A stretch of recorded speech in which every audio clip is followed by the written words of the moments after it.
أعوذ بالله من الشيطان الرجيم. بسم الله الرحمن الرحیم.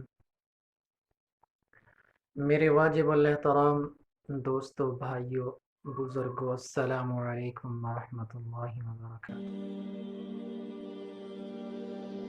پیارے دوستو، آج ایک نیا وظیفہ لے کر آپ حضرات کی خدمت میں حاضر ہوا ہوں، اور اللہ تبارک و تعالیٰ سے امید کرتا ہوں آپ حضرات جہاں بھی ہوں گے خیر خیریت سے ہوں گے، اور اللہ تبارک و تعالیٰ سے دعا کرتا ہوں کہ اللہ تعالیٰ میرے تمام مسلمان بہن بھائیوں کو اپنے حفظ و امان میں رکھے. پیارے دوستو، آج کا یہ جو وظیفہ ہے ان میرے بھائیوں کے لیے ہے، ان دوستوں کے لیے ہے جو کاروباری حضرات ہیں. خاص کر یہ وظیفہ ان حضرات کے لیے بھی بہت مفید ہے جو زمیندار حضرات ہیں، جو میرے بھائی کاشتکار حضرات ہیں، ان کے لیے بھی بہت پیارا سا عمل ہے. دوستو، یہ اللہ تبارک و تعالیٰ کے دو نام ہیں. آپ نے ان دو ناموں کو پانی کے اوپر دم کرنا ہے. وہ پانی جو ہے آپ اپنی فصلوں پر بھی چھڑکا کر سکتے ہیں، اس کا سپرے کر سکتے ہیں. اپنی دکان میں بھی وہ پانی چھڑک سکتے ہیں. اپنے گھر کے اندر بھی پانی وہ چھڑک سکتے ہیں. میرے پیارے دوستو، اللہ تبارک و تعالیٰ کے ہر نام میں برکت ہے. ہمارا اللہ بہت بڑا رحیم ہے، کریم ہے، رزاق ہے، غفار ہے، ستار ہے. میرے پیارے دوستو، اللہ تبارک و تعالیٰ کے ہر نام میں حکمت اور برکت ہے. آپ کو یہ وظیفہ بتاتا ہوں، اس کے کرنے کی ترتیب کچھ اس طرح سے ہے. سب سے پہلے تو آپ نے میرے بھائی نماز کی پابندی کرنی ہے. نماز ہر مسلمان مرد عورت کے اوپر فرض ہے، عاقل والے کے اوپر فرض ہے. نماز کسی صورت میں معاف نہیں ہے. چاہے انسان بیمار ہے، انسان کو کوئی پریشانی ہے، کسی دکھ میں ہے، نماز کی معافی نہیں ہے. ہاں، اگر آپ پریشان ہیں، نماز پڑھیں گے، اللہ سے دعا مانگیں گے تو انشاءاللہ پریشانی تو حل ہو جائے گی. یہ نہیں ہے کہ نماز پریشانی کی وجہ سے چھوڑ دیں تو نماز کا جو فرض ہے وہ معاف ہو جائے گا، ایسا نہیں ہے.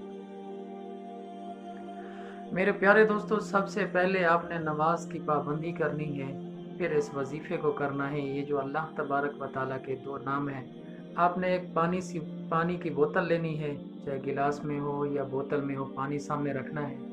صبح کی نماز پڑھ کر جب فارغ ہو جائیں تو پھر 300 مرتبہ اللہ تبارک و تعالیٰ کے یہ دو نام پڑھنے ہیں.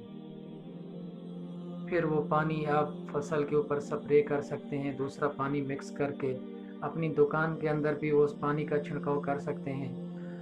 نماز فجر سے فارغ ہونے کے بعد 7 مرتبہ آپ نے درود ابراہیمی پڑھنا ہے، اور پھر اللہ تبارک و تعالیٰ کے یہ دو نام پڑھنے ہیں: الحلیم یا رزاق، الحلیم یا رزاق. یہ دو نام اللہ تبارک و تعالیٰ کے پڑھنے ہیں. پھر اس کے بعد درود ابراہیمی پڑھنا ہے، پھر پانی کے اوپر پھونک مار دینی ہے. 3 دن تک اسی عمل کو کرنا ہے. انشاءاللہ آپ فصل کے اوپر یہ پانی استعمال کریں گے تو اللہ تبارک و تعالیٰ برکت عطا فرمائیں گے. اللہ تبارک و تعالیٰ بیماریوں سے، آفتوں سے انشاءاللہ حفاظت فرمائیں گے. اور اگر اپنی دکان کے اندر اس پانی کو چھڑکاتے ہیں تو انشاءاللہ اللہ تعالیٰ سے امید ہے کہ اللہ تبارک و تعالیٰ آپ کے کاروبار میں، دکان میں، رزق میں برکت عطا فرمائیں گے. میرے پیارے دوستو، آخر میں پھر گزارش کروں گا کہ نماز کی پابندی کریں گے تو انشاءاللہ ساری پریشانیاں دور ہو جائیں گی، سارے مسئلے حل ہو جائیں گے، سارے دکھ ختم ہو جائیں گے. اللہ تبارک و تعالیٰ سے رشتہ جوڑیں، نماز کو قائم کریں. اللہ تبارک و تعالیٰ سے ایک مانگنے کا ذریعہ ہے نماز. جب آپ کو کوئی حاجت پیش آتی ہے، جب آپ کسی پریشانی میں مبتلا ہو جاتے ہیں، وضو کریں، 2 رکعت نماز صلاۃ الحاجات پڑھیں، اللہ سے دعا مانگیں تو انشاءاللہ اللہ کی مدد ضرور ہوگی. میرے پیارے دوستو، بھائیوں، اللہ تبارک و تعالیٰ سے دعا کرتا ہوں کہ اللہ تعالیٰ مجھے اور تمام مسلمانوں کو پنجگانہ نماز ادا کرنے کی توفیق عطا فرمائے۔ اللہ تبارک و تعالیٰ سے دعا کرتا ہوں کہ اللہ تعالیٰ تمام مسلمانوں کی پریشانیاں دور فرمائے۔ اللہ تبارک و تعالیٰ سے دعا ہے کہ یا اللہ جو بیمار ہیں ان کو شفاء کاملہ عاجلہ عطا فرما۔ یا الہ العالمین جتنا مسلمان اس دنیا سے رخصت ہو چکے ہیں یا اللہ ان تمام کی مغفرت فرما۔ اپنی دعا میں یاد رکھنا۔ والسلام۔